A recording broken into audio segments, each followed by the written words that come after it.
Good morning, everybody. How's everyone doing? Enjoying the conference? Yeah, good. All right, cool. Everyone's a bit, quiet this morning. My name's Andy Repton. I'm a mission-critical engineer at Schuberg Philis. We are a managerless integration specialist based out of Amsterdam. The main thing that we kind of pride ourselves on is we guarantee 100% functional uptime for our customers. This poses some interesting problems and challenges, and this is kind of our story of how we took Kubernetes, why we chose it, and kind of brought it through to guaranteeing 100% functional uptime, or as we call it, mission critical. So I'm Michael Russell, been working at Schuberg since February, also on the Kubernetes project for the last few months. And yeah, that's pretty much it. Also mission critical engineer. Yep. So, hang on a second. Let's see if I can get this working. There we go. Just a brief overview of what we're going to talk about, kind of why we chose Kubernetes in the first place, what about it. I mean, I think that's going to be a very familiar story to all of you guys.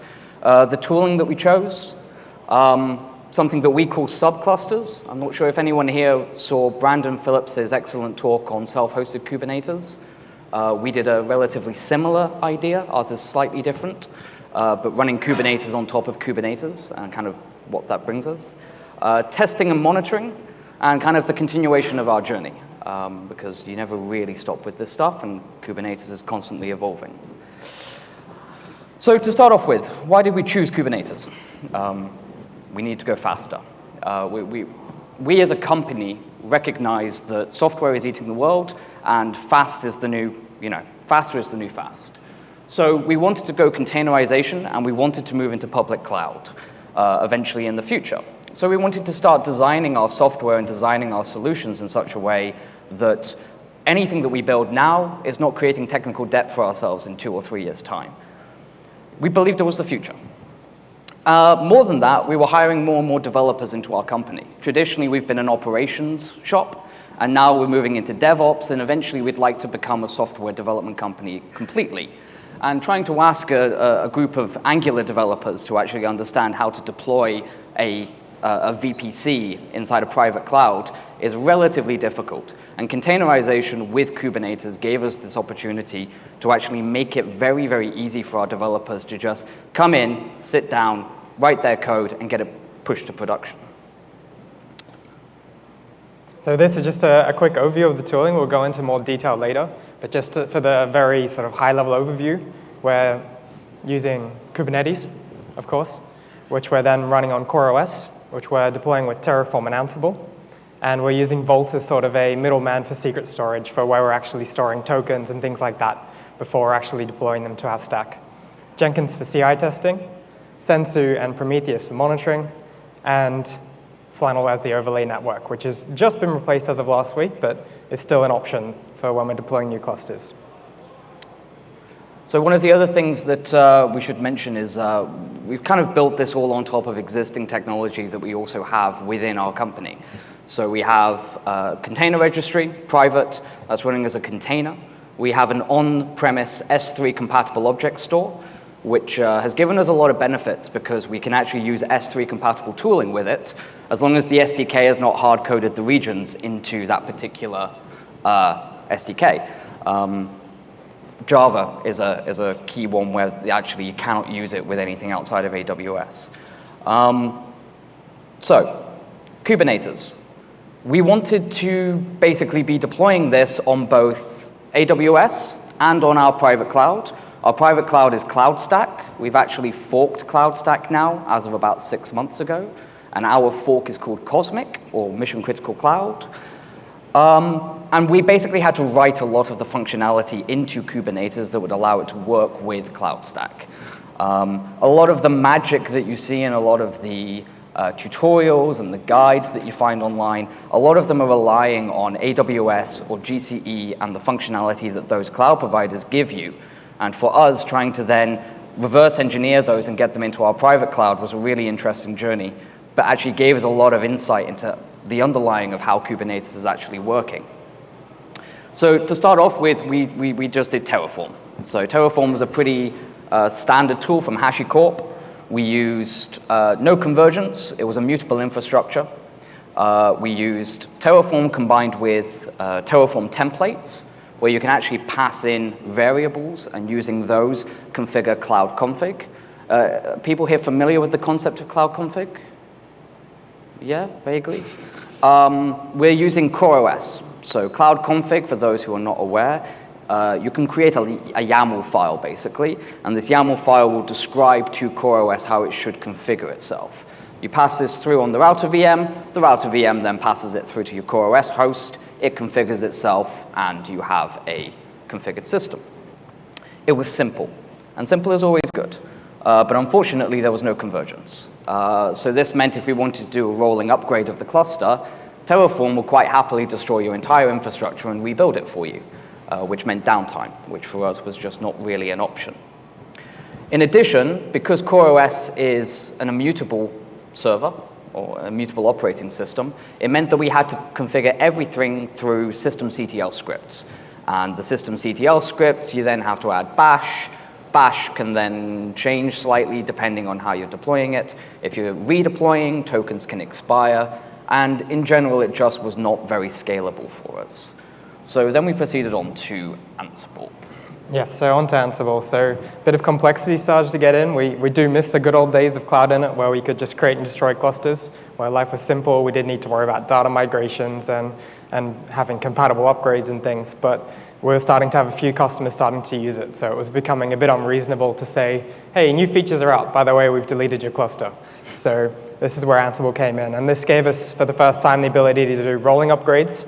So with Terraform out of the box, there's no actual way to say upgrade master 1, then master 2, then master 3. And there's definitely no way to say upgrade master 1, do a health check, then upgrade master 2. So that was really the main plus side of using Ansible. And another big gain that we got from that was being able to store the secrets client side. So from our actual laptops, we're pulling the secrets out of Vault with a Vault token, and then actually deploying those to the cluster. So this removed the need to have to put any sort of secrets inside a Cloud Init, which was a bit of an insecure way of doing things. So the other really, really big gain we got from this is it gave us a much better templating engine. So this meant that we could do certain tasks for Amazon-hosted instances or certain tasks for CloudStack, or if we wanted to potentially support anything else. And we'll touch on it a bit later, but with the subclusters, there's also slight changes needed for the nodes running in subclusters. So with Ansible, that's a very simple, we just need to do this if it's a subcluster and do this if it isn't one. So this gave us just a single code base that we could use across all of our configurations and cloud providers. So one of the downsides that we hadn't yet solved was how to handle having lots of different clusters and lots of master components. And this was also a bit of a practical side with the way we work, where we need to actually pay for infrastructure from our cloud team, and the customers actually using this environment also have to pay for it. So if we were able to find a way to actually consolidate all of the master components and ECDs in a really nice tool such as Kubernetes, then that would be a big gain for us and also for our customers. So a little bit of background on story for this one. Somebody came to me, an engineer in one of the other customer teams, and said, look, I really need a private Kubernetes cluster. I don't want to configure it. I don't want to have to do anything with it. I just want an API, and I want nodes on it, and I just want to start using it. Can you give this to me? And we kind of thought about this, and we came up with this idea of subclusters. So this is basically Kubernetes running on top of Kubernetes. We were trying to figure out with lifecycle, how do you store the secrets for Kubernetes? I don't know if anyone's set up multi-master Kubernetes before, but trying to sort out the certificates, for example, and the keys is really quite difficult. How do we sort out logging? How do we sort out upgrades? How do we sort out HA? All of these things are problems that Kubernetes itself excels at solving. And then we kind of thought about it and we realized, well, why don't we just put Kubernetes on top of another Kubernetes? So we created something which we call the management cluster, which is just a random name we assigned. That's deployed using Terraform and Ansible. And then on top of that, we create namespaces per additional cluster, which we call a subcluster. Each of those runs an etcd pet set. Won't be for much longer now that CoreOS has announced their excellent etcd operator. Thanks for that. It only took us 2 weeks to get that working. And then in addition to that, we then have 3 sets of HA masters. Now, we are just using Kubernetes. So we have a deployment which contains a replica set of 3 pods. Each of those pods has 3 images inside it: a Kube API server, a Kube controller manager, and a Kube scheduler. Those 3 do leader election, and they float somewhere within the management cluster controlled by Kubernetes. They talk to their own etcd, and this allows us all of the benefits of a deployment. We have high availability. The nodes that they are running on are spread across 2 data centers. So we can lose a hypervisor, we can lose an entire rack, and we can actually lose an entire data center.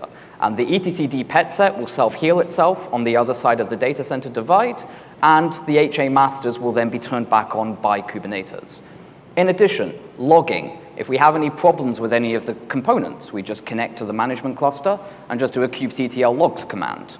We can even do an exec into those particular containers and see what's going on there. We can, on the fly, adjust the verbosity of each of those binaries to increase or decrease logging based on what we'd like it to see. Secrets. We can now push the secrets into the management cluster and mount them inside of the pods as volumes. This allows us to push anything we need to very quickly into the management cluster, and then we can just re-kick the pods, and they will basically get their new secrets. We've actually starting to use HashiCorp Vault for that, but that comes at the end. And in addition, ease of upgrade.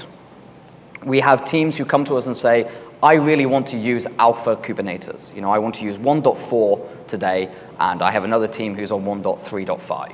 Well, now it's as simple as kubectl edit deployment, change the image tag to be v1.4, do a right quit in Vim, and Kubernetes automatically does a rolling upgrade of the deployment.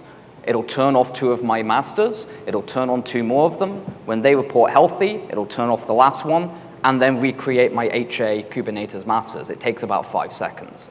In addition, with deployments, you have rollback. You can roll back a Kubernetes deployment. So if for whatever reason the upgrade goes badly, it's just as simple as a kubectl rollback. And the main thing for us was multi-tenancy. We can put our nodes completely separate from our master components. The nodes and the master components do not need to share a network overlay. It makes life easier, sure, but they're quite happy to run separately.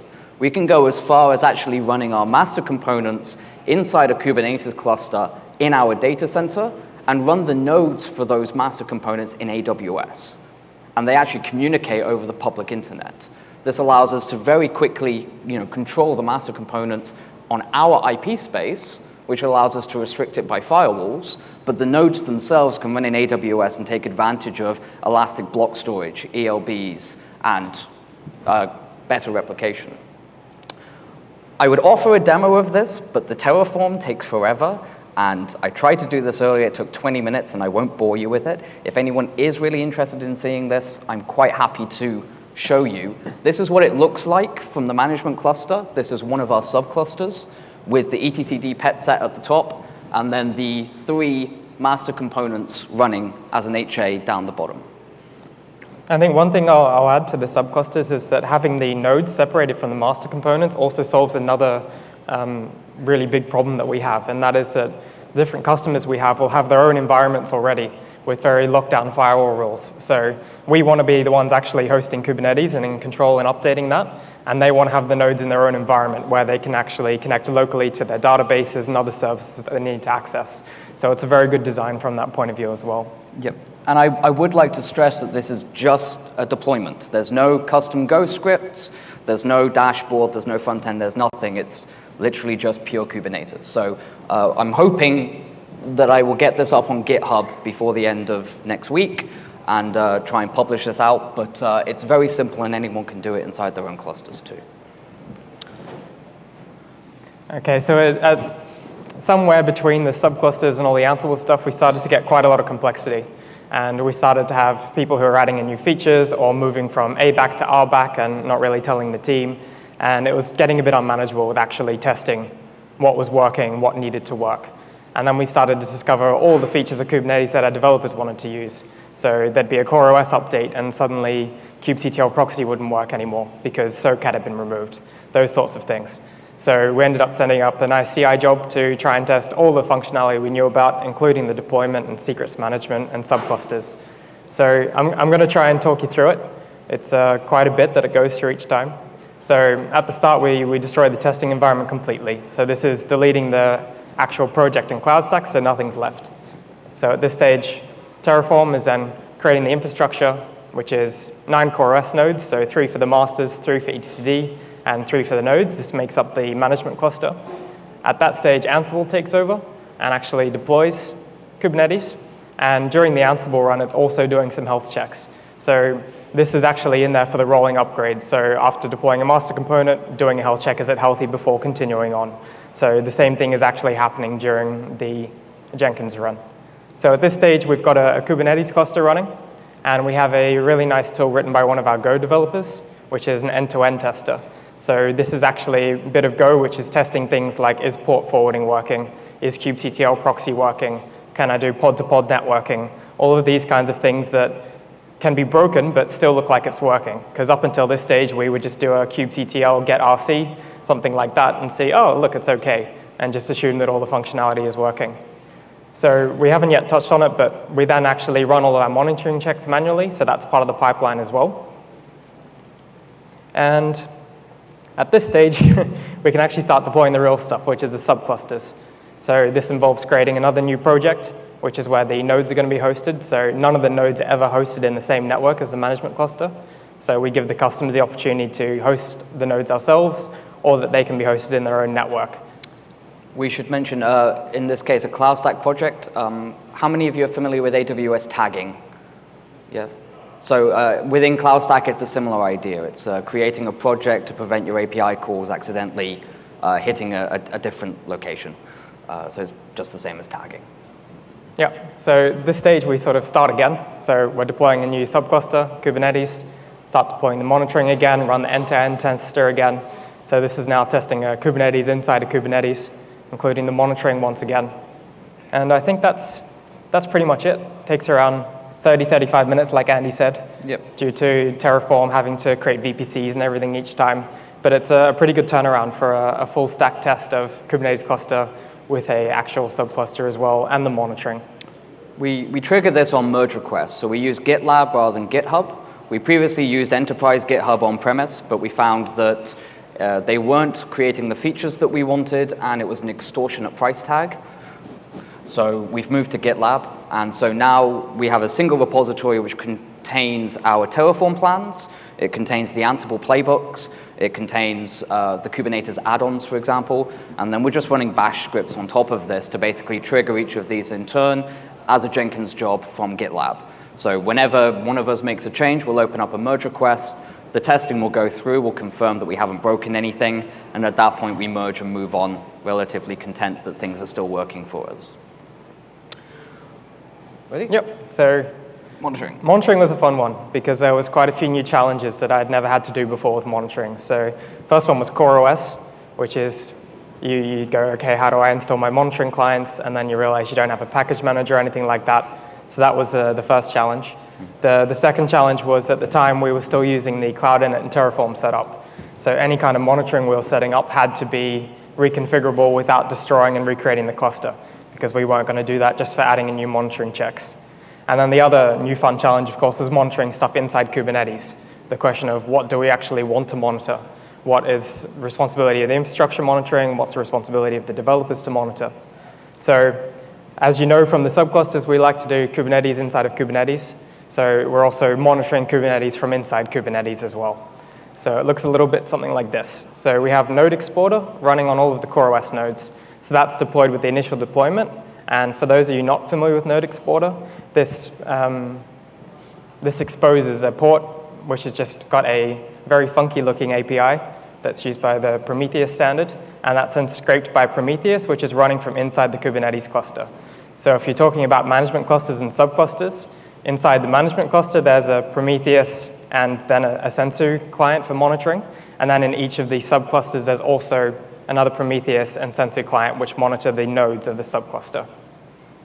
So at this stage, we've now actually got basic sort of OS monitoring. Are we running out of inodes? Are the services running? Is the load too high? That kind of stuff. And then on top of that, we're then using the great Kubernetes Sensu plugins, which are actually doing API checks, checking that all the nodes are ready, checking that there aren't any other errors going on, and that kind of stuff. And then finally, we get on to actually monitoring the stuff running inside Kubernetes. So what we ended up coming up with this is we're sort of doing this on a namespace level. Our developers were using different namespaces at different environments, and their request was, oh, this is my production namespace. I want you to check all the health checks inside this namespace. So what we do is we're actually monitoring on namespaces based on labels. So we just have a label, I think it's called page this equals true, and a developer can enable that on a single pod, on a service, on a namespace, and then Sensu will actually pick that up and start monitoring it. So at this stage, the first question, which normally happens, is have you heard of Prometheus events? And so that's kind of what I'm doing with Node Exporter, and there's a few reasons why I'm actually doing that manually instead. And one of that is if you look at the nice dashboard here, we can actually see the current state and everything is green. And this is, I think, more of a personal choice, where with the events in Prometheus is that it will sort of tell you when something is wrong, rather than telling you that everything is okay. And when you're spawning a bunch of subclusters and you've got a whole bunch of new services being deployed by developers, you're not sure whether everything's okay or whether everything's actually not working and your monitoring hasn't said anything. So this was more about having a stateful way of actually looking at our monitoring and seeing what's going on. We should say that the nice thing about deploying all of the monitoring components inside Kubernetes is that it should work on any Kubernetes cluster. I don't think we've open sourced it yet, Nope. but we will. It's on the list. It's on the list of things that we need to kind of clean up. You know, it's always one of those situations where you're a bit embarrassed by your own code, so you want to make sure it's nice and tidy first. But we will put it out there. We use Sensu because we have it already available within our infrastructure. But the nice thing about Sensu is that it's a push-based monitoring system. So you're only sending JSON payloads, and then Sensu will alert if that heartbeat stops. This is quite nice because you can actually put any sort of other monitoring system you'd like in place. As long as it can receive those JSON payloads, you can theoretically just reuse this kind of push-based monitoring system. And it actually scales very nicely. We don't need to configure anything on the Sensu side when we bring up additional clusters. Each additional cluster just sends its information to Sensu, and then based on that, we can then actually page during the night for our engineers. Yeah, just to give a bit more info on how that check is actually working, is it's querying the Prometheus API, and when you do that for something like uptime, it then returns a list of all of the hosts. So the check is then actually going through that list, and Sensu allows you to send checks on behalf of something else. So there's a single Sensu client actually running all the checks, but when you look inside the dashboard, you see more a traditional setup, which is each of the hosts and each of the checks. But it also gives you the ability to do cluster-level checks. So if you've got a, for example, Kube API service, is that available as a cluster thing? Rather than having that go off 3 times if there's an issue for each of the 3 masters, you can just have a centralized check. Next steps. So we've intentionally left out some of the stuff we've done, otherwise we'd be here all day and you guys would fall asleep. But some of the things we're working on now are federation. So we're trying to spread our clusters across different cloud providers. So we have one POC running right now where we have one cluster in AWS, one cluster in our private cloud, and then spreading federation across those particular control planes.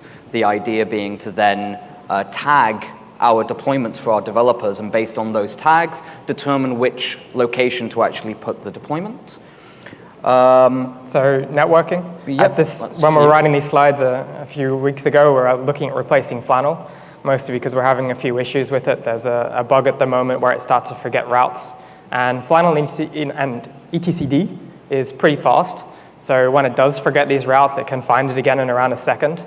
But when you're actually running the Kubernetes in Kubernetes, it doesn't really like the latency too much. So it was causing a lot of weird issues. And luckily, we saw a great blog post, I think that week, which was talking about doing host native networking, which is just injecting the routes with Ansible. And luckily for us, all of our hosts were connected layer 2 level. So we gave that a go and it worked. Pipeline was green, so okay, let's move across to native networking. And we've been running that for the last few weeks with a lot of success. The next thing is automated Vault integration. I'm not sure if any of you saw the DigitalOcean talk about using Vault as a certificate authority. So we've been using Vault for a while to actually push secrets into Vault and then provide a token to the nodes. They would then use a bash script to then request the secrets in terms of deploying stuff. We're now moving to using console template or using the Vault sidekick container. So the idea being that we can push secrets into Vault, and then automatically our API servers will automatically watch that location, re-download the new secrets, reload themselves. This would basically allow us to then do very short-lived certificates and rotate our certificates every week. In addition, we're storing kube configs inside Vault, which then we can create ACLs, which then allows us to then say, development team A authenticates to Vault via LDAP, Active Directory, there we go, because that's not currently supported by Kubernetes. So they authenticate to Vault. Based on their Active Directory groups, they are then allowed access to all of the kube configs that they have access to for their clusters. This allows us to then very rapidly change tokens, and we just say to the developers, just rerun the script, re-authenticate, re-download your new kube configs, you're good to go. Storage and persistent volume, something we're really looking into, and also checking out all the vendors at the moment. We're still adding in the support to have the cloud stack volume, so we can actually request a volume outside of the cluster to be mounted. And for us, this is probably one of the most important features for getting more customers on board, because we tend to have a lot of legacy software and things where they expect to have a file system that doesn't disappear randomly. So that's definitely one of the big things that I think we're trying to solve, and a lot of other people as well. And we're going to continue to develop cloud stack integrations. So as part of this, we are having to reverse engineer a lot of the GCE and the AWS integrations that are written. Basically just writing that into Cloud Stack. We're hoping to then use this knowledge that we gain to try and help commit to the documentation. So we're going to try and work on that as well. And in general, in addition, security, authorization, and authentication, we have to basically comply to audits. So for us, that's also a very important thing. I suppose the other next step is open sourcing all this stuff like we keep promising. Yes, we will definitely do that, we promise. And that's it. So I think we're on time. I apologize for the lack of a demo. If people are interested, as I said, we're happy to come and show you this stuff. I can pull it up if people want to see. Does anybody have any questions? Yes? When you have your Kubernetes control plane running on-prem and the minions running AWS, you mentioned there is no overlay between them. Is that correct? That's correct. So the question was, if the Kubernetes masters are running on-premise and the minions are running in AWS, there's no communication between them. There's no overlay in between them. That is correct. The master components actually don't need to be inside your overlay networking. What we do is, because you have kubedns running inside your management cluster, if you create a service with an endpoint with the public IP, then the actual pods inside the management cluster will actually resolve the node names as that public IP and will then connect to them. So this allows things like kubectl log and kubectl exec to work. There are a couple of assumptions in the code base which assumes that the masters are able to communicate over overlay, but I think kubectl proxy, which we found out, but so it's more of a development feature, so it's Yeah. not sure if something we want to keep supporting or not. So the proxy will actually try and connect to the cluster IP rather than to the node and then allowing the node to port forward through. So that doesn't work, but other than that, all additional functionality works fine. You're welcome. Anybody else? Yes? That's okay. Sorry? Have you looked at Kubernetes? I know it's At Kubernetes, yeah. Kubernetes. Do you have maybe just a comment or your viewpoint on Kubernetes? So the question was, have we looked at Kubernetes? It's now called Federation. I did briefly mention it. We're trying to create multi-cloud clusters. We're trying to create clusters that are in various clouds and then use Federation to spread across them. Yes. The current problem that we're having is that AWS, or when you're doing multi-cloud, especially on-premise versus AWS versus GCE, some of the things like persistent volumes don't exist on our on-premise cloud stack. And so trying to deploy something on the federated control plane, it will then quite happily spread it out across your clusters, which works great for small things and stateless services. But trying to then deploy one thing on the federated control plane that actually works across all 3 different types of clouds has proven to be tricky. We're still working on that. We are too, so I'll talk to you after. Please, yeah, definitely. Happy. Any other questions? No? In that case, thank you very much. Thank you.